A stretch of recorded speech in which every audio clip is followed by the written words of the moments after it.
मेरे प्यारे देशवासियों, नमस्कार। कोरोना की दूसरी वेव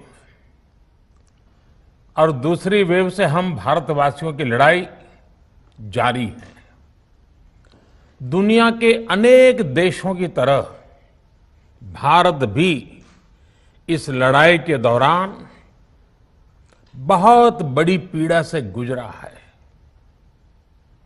हम में से कई लोगों ने अपने परिजनों को, अपने परिचितों को खोया है। ऐसे सभी परिवारों के साथ मेरी पूरी संवेदनाएं हैं। साथियों, बीते 100 वर्षों में आई ये सबसे बड़ी महामारी है, त्रासदी है। इस तरह की महामारी आधुनिक विश्व ने न देखी थी, न अनुभव की थी। इतनी बड़ी वैश्विक महामारी से हमारा देश कई मोर्चों पर एक साथ लड़ा है। कोविड अस्पताल बनाने से लेकर आईसीयू बेड्स की संख्या बढ़ानी हो, भारत में वेंटिलेटर बनाने से लेकर टेस्टिंग लैब्स का एक बहुत बड़ा नेटवर्क तैयार करना हो, कोविड से लड़ने के लिए बीते 1.25 साल में ही देश में एक नया हेल्थ इंफ्रास्ट्रक्चर तैयार किया गया है। सेकंड वेव के दौरान अप्रैल और मई के महीने में भारत में मेडिकल ऑक्सीजन की डिमांड अकल्पनीय रूप से बढ़ गई थी। भारत के इतिहास में कभी भी इतनी मात्रा में मेडिकल ऑक्सीजन की जरूरत कभी भी महसूस नहीं की गई। इस जरूरत को पूरा करने के लिए युद्ध स्तर पर काम किया गया। सरकार के सभी तंत्र लगे। ऑक्सीजन रेल चलाई गई, एयरफोर्स के विमानों को लगाया गया, नौसेना को लगाया गया। बहुत ही कम समय में लिक्विड मेडिकल ऑक्सीजन के प्रोडक्शन में 10 गुना से ज्यादा बढ़ाया गया। दुनिया के हर कोने से, जहां कहीं से भी जो कुछ भी उपलब्ध हो सकता था, उसको प्राप्त करने का भरसक प्रयास किया गया, लाया गया।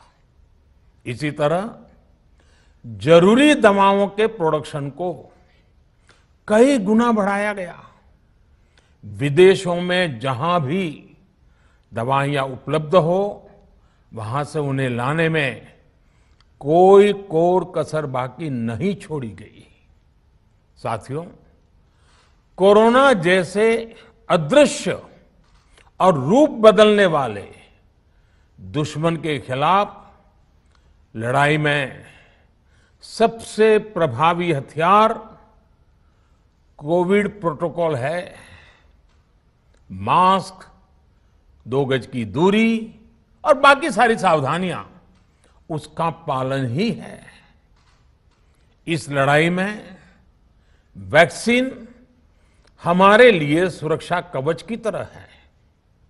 आज पूरे विश्व में वैक्सीन के लिए जो मांग है, उसकी तुलना में उत्पादन करने वाले देश और वैक्सीन बनाने वाली कंपनियां बहुत कम है, इन्हीं गिनी हैं।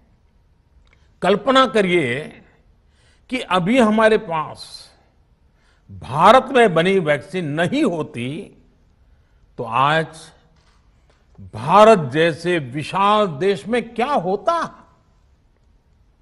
आप पिछले 50-60 साल का इतिहास देखेंगे तो पता चलेगा कि भारत को विदेशों से वैक्सीन प्राप्त करने में दशकों लग जाते थे।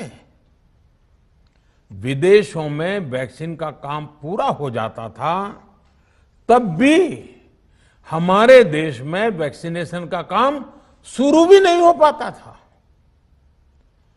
पोलियो की वैक्सीन हो, स्मॉल पॉक्स, जहां गांव में हम इसको चेचक कहते हैं, चेचक की वैक्सीन हो, हेपेटाइटिस बी की वैक्सीन हो, इनके लिए देशवासियों ने दशकों तक इंतजार किया था।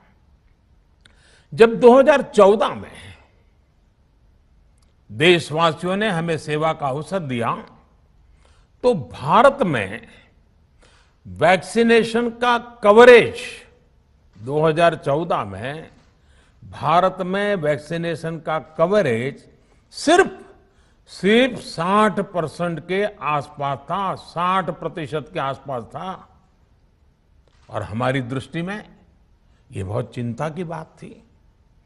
जिस रफ्तार से भारत का टीकाकरण कार्यक्रम चल रहा था, उस रफ्तार से देश को 100% टीकाकरण कवरेज का लक्ष्य हासिल करने में करीब करीब 40 साल लग जाते हैं। हमने इस समस्या के समाधान के लिए मिशन इंद्रधनुष को लॉन्च किया। हमने तय किया कि मिशन इंद्रधनुष के माध्यम से युद्ध स्तर पर वैक्सीनेशन किया जाएगा और देश में जिसको भी वैक्सीनेशन की जरूरत है उसे वैक्सीन देने का प्रयास होगा। हमने मिशन मोड में काम किया और सिर्फ 5-6 साल में ही वैक्सीनेशन कवरेज 60% से बढ़कर 90% से भी ज्यादा हो गई।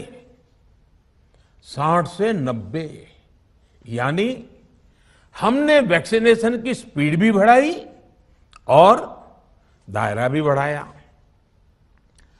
हमने बच्चों को कई जानलेवा बीमारियों से बचाने के लिए भारत के टीकाकरण अभियान का हिस्सा बना दिया। हमने इसलिए किया क्योंकि हमें हमारे देश के बच्चों की चिंता थी, गरीब की चिंता थी, गरीब के उन बच्चों की चिंता थी जिन्हें कभी टीका लग ही नहीं पाता था। हम 100% टीकाकरण कवरेज की तरफ बढ़ रहे थे कि कोरोना वायरस ने हमें घेर लिया। देश ही नहीं, दुनिया के सामने फिर पुरानी आशंकाएं घिरने लगी कि अब भारत कैसे इतनी बड़ी आबादी को बचा पाएगा।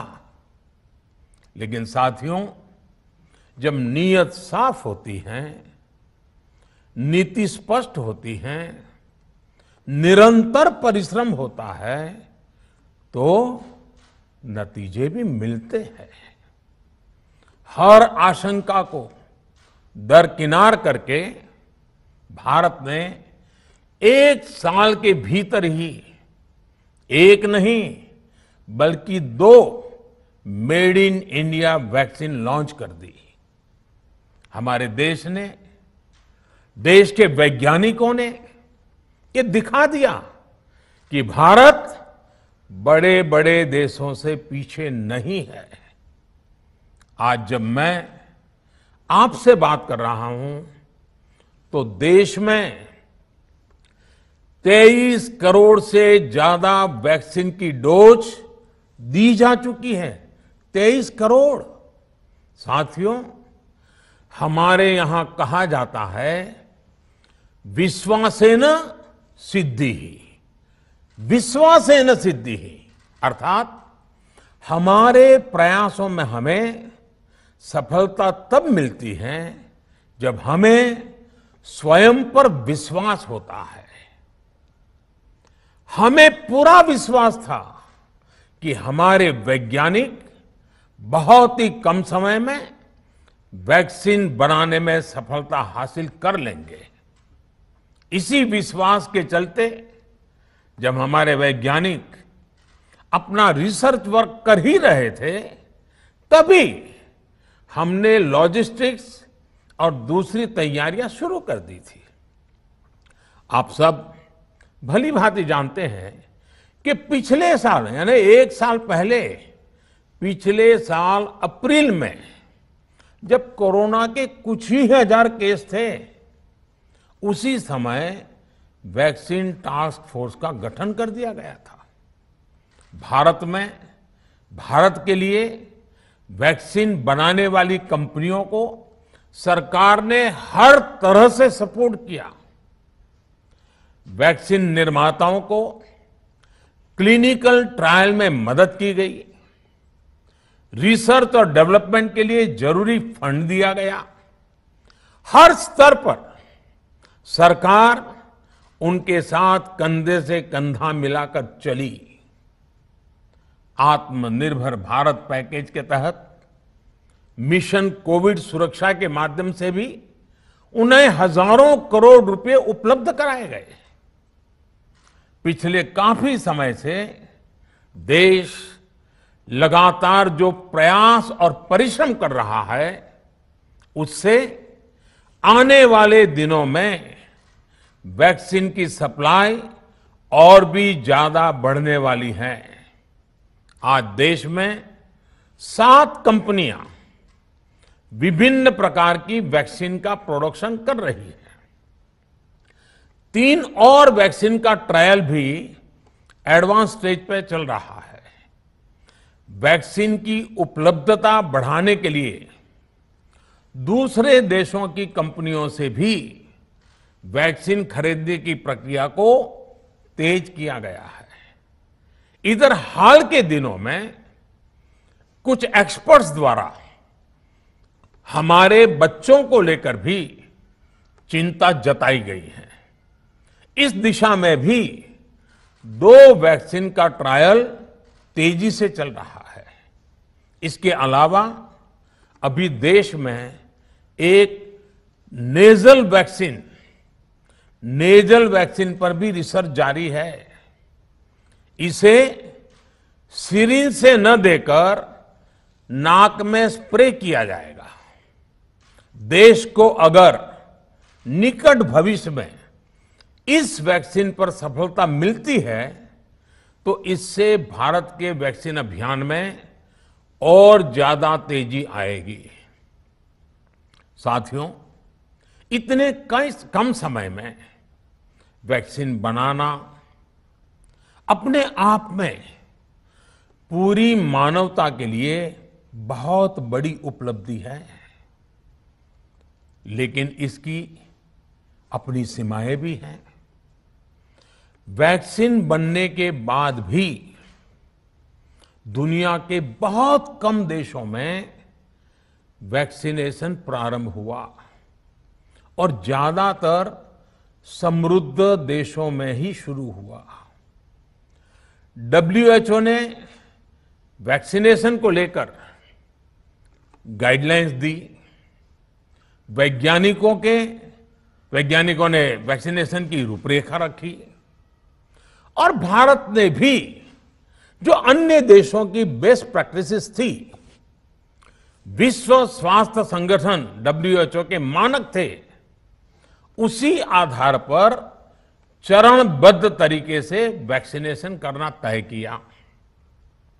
केंद्र सरकार ने मुख्यमंत्रियों के साथ हुई अनेकों बैठकों से जो सुझाव मिले, संसद के विभिन्न दलों के साथियों द्वारा जो सुझाव मिले, उसका भी पूरा ध्यान रखा। इसके बाद ही ये तय हुआ कि जिन्हें कोरोना से ज्यादा खतरा है, उन्हें प्राथमिकता दी जाएगी। इसलिए ही हेल्थ वर्कर्स, फ्रंटलाइन वर्कर्स, 60 वर्ष की आयु से ज्यादा के नागरिक, बीमारियों से ग्रसित 45 वर्ष से ज्यादा आयु के नागरिक, इन सभी को वैक्सीन पहले लगनी शुरू हुई है। आप कल्पना कर सकते हैं कि अगर कोरोना की दूसरी वेव से पहले हमारे फ्रंटलाइन वर्कर्स को वैक्सीन नहीं लगी होती तो क्या होता? सोचिए, हमारे डॉक्टर्स, नर्सिंग स्टाफ को वैक्सीन ना लगी तो क्या होता? अस्पतालों में सफाई करने वाले हमारे भाई बहनों को, एम्बुलेंस के हमारे ड्राइवर्स भाई बहनों को वैक्सीन ना लगी होती तो क्या होता? ज्यादा से ज्यादा हेल्थ वर्कर्स को वैक्सीनेशन होने की वजह से ही वो निश्चिंत होकर दूसरों की सेवा में लग पाए, लाखों देशवासियों का जीवन बचा पाए। लेकिन देश में कम होते कोरोना के मामलों के बीच केंद्र सरकार के सामने अलग अलग सुझाव भी आने लगे, भिन्न भिन्न मांगे होने लगी, पूछा जाने लगा, सब कुछ भारत सरकार ही क्यों तय कर रही है? राज्य सरकारों को छूट क्यों नहीं दी जा रही है? राज्य सरकारों को लॉकडाउन की छूट क्यों नहीं मिल रही है? One size does not fit all जैसी बातें भी कही गई। दलील ये दी गई कि संविधान में चूंकि हेल्थ, आरोग्य प्रमुख रूप से राज्य का विषय है, इसलिए अच्छा है कि सब राज्य ही करें। इसलिए इस दिशा में एक शुरुआत की गई।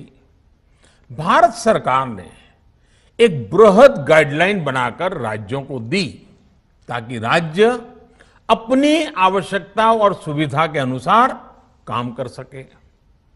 स्थानीय स्तर पर कोरोना कर्फ्यू लगाना हो, माइक्रो कंटेनमेंट जोन बनाना हो, इलाज से जुड़ी व्यवस्थाएं हो, भारत सरकार ने राज्यों की इन मांगों को स्वीकार किया। साथियों, इस साल 16 जनवरी से शुरू होकर अप्रैल महीने के अंत तक भारत का वैक्सीनेशन कार्यक्रम मुख्यतः केंद्र सरकार की देखरेख में ही चला। सभी को मुफ्त वैक्सीन लगाने के मार्ग पर देश आगे बढ़ रहा था। देश के नागरिक भी अनुशासन का पालन करते हुए अपनी बारी आने पर वैक्सीन लगवा रहे थे। इस बीच कई राज्य सरकारों ने फिर कहा कि वैक्सीन का काम डिसेंट्रलाइज किया जाए और राज्यों पर छोड़ दिया जाए। तरह तरह के स्वर उठे, जैसे कि वैक्सीनेशन के लिए एज ग्रुप क्यों बनाए गए। दूसरी तरफ किसी ने कहा कि उम्र की सीमा आखिर केंद्र सरकार ही क्यों तय करे। कुछ आवाजें तो ऐसी भी उठी कि बुजुर्गों का वैक्सीनेशन पहले क्यों हो रहा है। भांति भांति के दबाव भी बनाए गए। देश के मीडिया के एक वर्ग ने इसे कैंपेन के रूप में भी चलाया। साथियों, काफी चिंतन मनन के बाद इस बात पर सहमति बनी कि राज्य सरकारें अपनी तरफ से भी प्रयास करना चाहती हैं, तो भारत सरकार को क्यों इतराज हो और भारत सरकार इतराज क्यों करे। राज्यों की इस मांग को देखते हुए, उनके आग्रह को ध्यान में रखते हुए 16 जनवरी से जो व्यवस्था चली आ रही थी, उसमें प्रयोग के तौर पर एक बदलाव किया गया। हमने सोचा कि राज्य ये मांग कर रहे हैं, उनका उत्साह है, तो चलो भाई 25% का काम उन्हीं को सुपुर्द कर दिया जाए, उन्हीं को दे दिया जाए। स्वाभाविक है 1 मई से राज्यों को 25% काम उनके हवाले कर दिया गया। उसे पूरा करने के लिए उन्होंने अपने अपने तरीके से प्रयास भी किए। इतने बड़े काम में किस तरह की कठिनाइयां आती हैं, ये भी उनके ध्यान में आने लगा। उनको पता चला पूरी दुनिया में वैक्सीन की क्या स्थिति है, इसकी सच्चाई से भी राज्य परिचित हुए।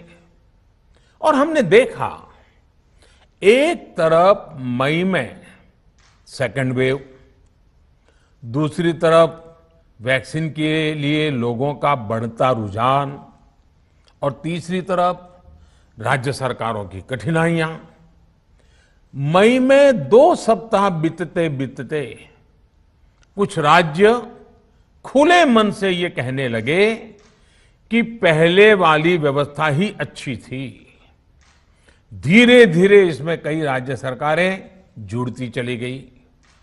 वैक्सीन का काम राज्यों पर छोड़ा जाए, जो इसकी वकालत कर रहे थे उनके विचार भी बदलने लगे। एक अच्छी बात रही कि समय रहते राज्य पुनर्विचार की मांग के साथ फिर आगे आए। राज्यों की इस मांग पर हमने भी सोचा कि देशवासियों को तकलीफ ना हो, सुचारू रूप से उनका वैक्सीनेशन हो। इसके लिए 1 मई के पहले वाली, यानी 1 मई के पहले 16 जनवरी से अप्रैल अंत तक जो व्यवस्था थी, पहले वाली पुरानी व्यवस्था को फिर से लागू किया जाए। साथियों, आज ये निर्णय लिया गया है कि राज्यों के पास वैक्सीनेशन से जुड़ा जो 25% काम था, उसकी जिम्मेदारी भी भारत सरकार उठाएगी। ये व्यवस्था आने वाले 2 सप्ताह में लागू की जाएगी। इन 2 सप्ताह में केंद्र और राज्य सरकारें मिलकर नई गाइडलाइंस के अनुसार आवश्यक तैयारी कर लेगी। संयोग है कि 2 सप्ताह बाद 21 जून को ही अंतर्राष्ट्रीय योग दिवस भी है। 21 जून सोमवार से देश के हर राज्य में 18 वर्ष से ऊपर की उम्र के सभी नागरिकों के लिए भारत सरकार राज्यों को मुफ्त वैक्सीन मुहैया कराएगी।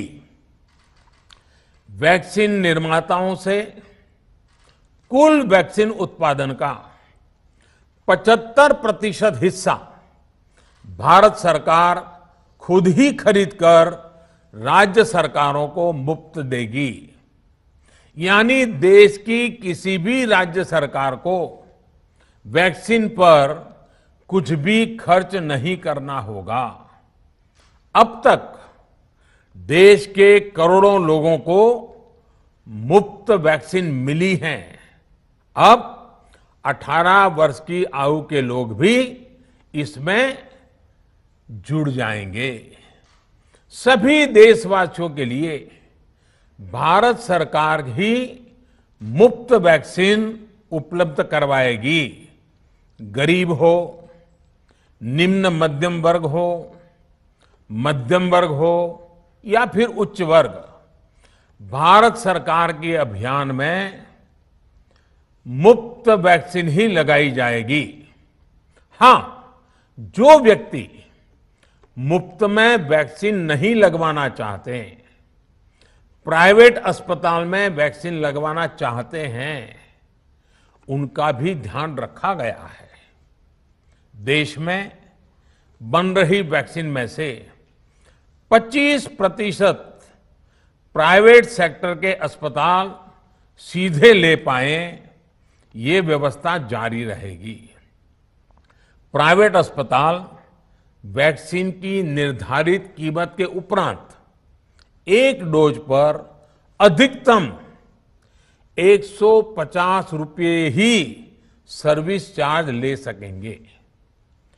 इसकी निगरानी करने का काम राज्य सरकारों के पास ही रहेगा। साथियों, हमारे शास्त्रों में कहा गया है, प्राप्य आपदम न व्यथते कदाचित। उद्योगम अनु इच्छति चा प्रमत्तः, अर्थात विजेता आपदा आने पर उससे परेशान होकर हार नहीं मानते, बल्कि उद्यम करते हैं, परिश्रम करते हैं और परिस्थिति पर जीत हासिल करते हैं। कोरोना से लड़ाई में 130 करोड़ से अधिक भारतीयों ने अभी तक की यात्रा आपसी सहयोग, दिन रात मेहनत करके तय की है। आगे भी हमारा रास्ता हमारे श्रम और सहयोग से ही मजबूत होगा। हम वैक्सीन प्राप्त करने की गति भी बढ़ाएंगे और वैक्सीनेशन अभियान को भी और गति देंगे। हमें याद रखना है कि भारत में वैक्सीनेशन की रफ्तार आज भी दुनिया में बहुत तेज है, अनेक विकसित देशों से भी तेज है। हमने जो टेक्नोलॉजी प्लेटफॉर्म बनाया है कोविन, उसकी भी पूरी दुनिया में चर्चा हो रही है। अनेक देशों ने भारत के इस प्लेटफॉर्म को इस्तेमाल करने में रुचि भी दिखाई है। हम सब देख रहे हैं कि वैक्सीन की एक एक डोज कितनी महत्वपूर्ण है। हर डोज से एक जिंदगी जुड़ी हुई है। केंद्र सरकार ने ये व्यवस्था भी बनाई है कि हर राज्य को कुछ सप्ताह पहले ही बता दिया जाएगा कि उसे कब कितनी डोज मिलने वाली है। मानवता के इस पवित्र कार्य में वाद विवाद और राजनीतिक छींटाकशी से ऐसी बातों को कोई भी अच्छा नहीं मानता है। वैक्सीन की उपलब्धता के अनुसार पूरे अनुशासन के साथ वैक्सीन लगती रहे, देश के हर नागरिक तक हम पहुंच सके, ये हर सरकार, हर जनप्रतिनिधि, हर प्रशासन की सामूहिक जिम्मेदारी है। प्रिय देशवासियों, टीकाकरण के अलावा आज एक और बड़े फैसले में, उस फैसले से मैं आपको अवगत कराना चाहता हूं। पिछले वर्ष जब कोरोना के कारण लॉकडाउन लगाना पड़ा था, तो प्रधानमंत्री गरीब कल्याण अन्न योजना के तहत 8 महीने तक 80 करोड़ से अधिक देशवासियों को मुफ्त राशन की व्यवस्था हमारे देश ने की थी। इस वर्ष भी दूसरी वेव के कारण मई और जून के लिए भी इस योजना का विस्तार किया गया था। आज सरकार ने फैसला लिया है कि प्रधानमंत्री गरीब कल्याण अन्न योजना को अब दीपावली तक आगे बढ़ाया जाएगा। महामारी के इस समय में सरकार गरीब की हर जरूरत के साथ उसका साथी बनकर खड़ी है। यानी नवंबर तक 80 करोड़ से अधिक देशवासियों को हर महीने तय मात्रा में मुफ्त अनाज उपलब्ध होगा। इस प्रयास का मकसद यही है कि मेरे किसी भी गरीब भाई बहन को, उसके परिवार को भूखा सोना ना पड़े। साथियों, देश में हो रहे इन प्रयासों के बीच कई क्षेत्रों से वैक्सीन को लेकर भ्रम और अफवाहों की जानकारी चिंता बढ़ाती है। ये चिंता भी मैं आपके सामने व्यक्त करना चाहता हूं। जब से भारत में वैक्सीन पर काम शुरू हुआ, तभी से कुछ लोगों द्वारा ऐसी बातें कही गई जिससे आम लोगों के मन में शंका पैदा हो। कोशिश ये भी हुई कि भारत के वैक्सीन निर्माताओं का हौसला पस्त पड़ जाए और उनके सामने अनेक प्रकार की बाधाएं आए। जब भारत की वैक्सीन आई तो अनेक माध्यमों से शंका आशंका को और बढ़ाया गया। वैक्सीन न लगवाने के लिए भांति भांति के तर्क प्रचारित किए गए। इन्हें भी देश देख रहा है। जो लोग वैक्सीन को लेकर आशंका पैदा कर रहे हैं, अफवाहें फैला रहे हैं, वो भोले भाले भाई बहनों के जीवन के साथ बहुत बड़ा खिलवाड़ कर रहे हैं। ऐसी अफवाहों से सतर्क रहने की जरूरत है। मैं भी आप सबसे, समाज के प्रबुद्ध लोगों से, युवाओं से अनुरोध करता हूं कि आप भी वैक्सीन को लेकर जागरूकता बढ़ाने में सहयोग करें। अभी कई जगहों पर कोरोना कर्फ्यू में ढील दी जा रही है, लेकिन इसका मतलब ये नहीं कि हमारे बीच से कोरोना चला गया है। हमें सावधान भी रहना है और कोरोना से बचाव के नियमों का भी सख्ती से पालन करते रहना है। मुझे पूरा विश्वास है हम सब कोरोना से इस जंग में जीतेंगे। भारत कोरोना से जीतेगा। इन्हीं शुभकामनाओं के साथ आप सभी देशवासियों का बहुत बहुत धन्यवाद।